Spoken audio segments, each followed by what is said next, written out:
If you ever thought about leaving your job to be a full-time reseller on Amazon, eBay, or any other platform, then there's lots of factors to consider, including finances. We're going to look at that, and we're going to examine the so-called American dream.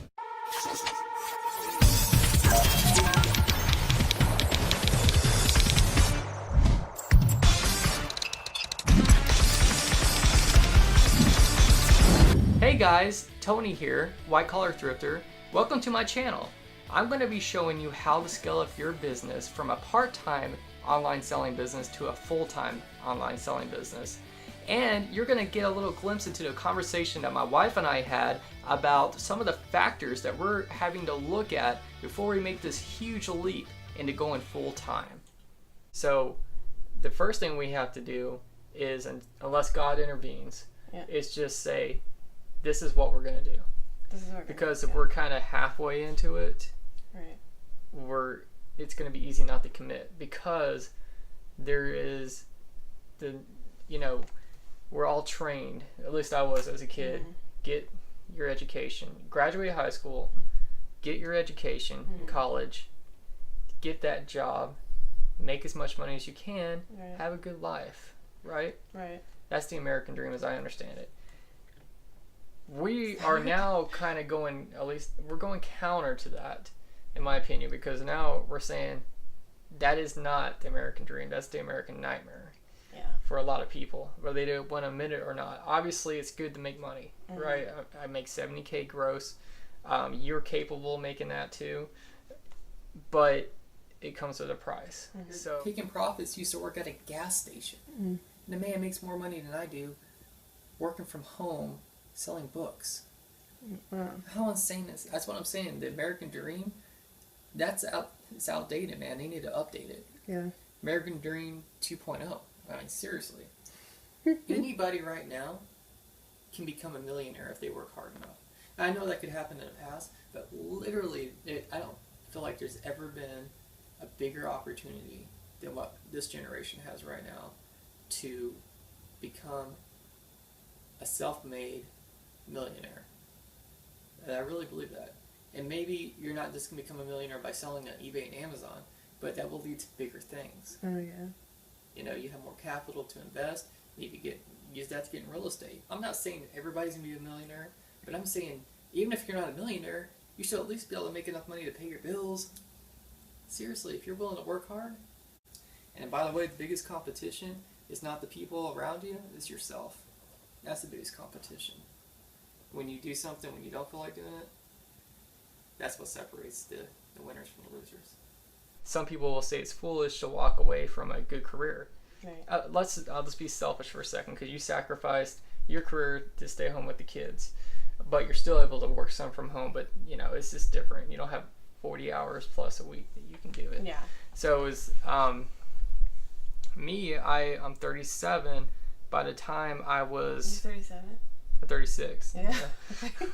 By the time I edit that out. By the time I was 31. Yeah, 30. By the time I was 30, I was a director. So I started as an entry-level person, worked my way up. So that's what I wanted to do. When I was in college, I was like, man, I want this. I want that suit and tie job. I want to get involved with a corporation. I didn't know anything about it, where I would be, but I just wanted to join something like that and work my way up. And up until a couple years ago, about a couple years ago, I thought I was wanting to keep going up to be like from a director to executive level, like going up to whatever you want to call it. With the school, it could be the vice president or the campus president, and beyond. Because I was on that track. I was on that track because I'm 30 something. I've been moving up, but now through experiences, that's not what I want anymore. The business I'm going to be in, there's nothing guaranteed. I could have 6,000 things listed, which I will one day, on eBay, but that doesn't mean somebody's going to buy anything. I can't make them buy something. You just got to trust the market's there, right?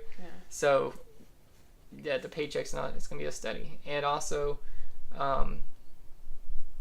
how much time does it take to grow the business to the point where we can make the money we need to make. Can I possibly do that in a short period of time? How are we going to replace this income within such a short period of time? I know the business is going to grow. I know you're going to do well with it. We're going to do well with it. But with 2 kids, and we're spending about $5,200 a month based on us tracking our expenditures. And we're the majority of our income, you're the breadwinner. So this is a huge hole in what we bring in each month. And I felt a little panicked because I feel like now we've got to fill that hole. And I needed to talk to you about it to get a game plan on how we're going to just make up that money that we're going to be losing. So, and if I have a plan, I'll feel more comfortable with the decision that we're making in October. Right. So we're going to look to cut back on some of the fat. We can cut off the fat, some slim down our spending, not eating out as much. We don't have a babysitter. We don't have a babysitter, which is almost $500 a month. Right. We got to turn off the lights when we're not there. And groceries are the biggest one for and us. Groceries is huge. So, in fact, this weekend, I like to go to Aldi's one time just to look around and see. Okay. I've had that vision for years now, like, I can do this. Yeah. So now it's time to really put the pedal to the metal, and it's going to require some late nights, some early mornings, and I got to hit it hard because I want by the time October gets here to be closer to our magic number. Okay. So, cool. Which is around $2,500 net each. Yeah. So that we have to bring in. And I can just speak the business. The 30,000 foot is if you make $5,000, half of that's net profit, pretty much. Yeah, a little bit more than half of that is actually net profit. But when you really factor in every single thing, right, supplies and everything, it's about 50% of it goes to cost. Right. Yeah, and taxes and all that. So, so about $5,000 a month is what I got to generate. Right now, I'm generating around 1,000. Okay. So, it's you can do it. It sounds almost impossible, but no, I wouldn't be this serious about it if I didn't think I could really do it. Yeah. Because I'm not crazy. I don't like my job right now, but I'm not crazy enough to say I'm just going to quit when I don't think I can pay the bills or help pay the bills. So it's going to be... Thanks for watching. I would love to know your thoughts and see your comments about what you think about this video. Also, I want to ask you all a question. What are some of the factors that you're looking at, some of the concerns you have if you're thinking about going full-time? Or let me know if you would even go full-time at all. I'd love to see what's going on in your all's heads. So please leave a comment below, ask me questions, and make sure if this is the first time you've seen this video, make sure you subscribe. I'm going to be posting videos weekly to show my progress as I transition from a full-time corporate director to a full-time eBay Amazon reseller. Thanks.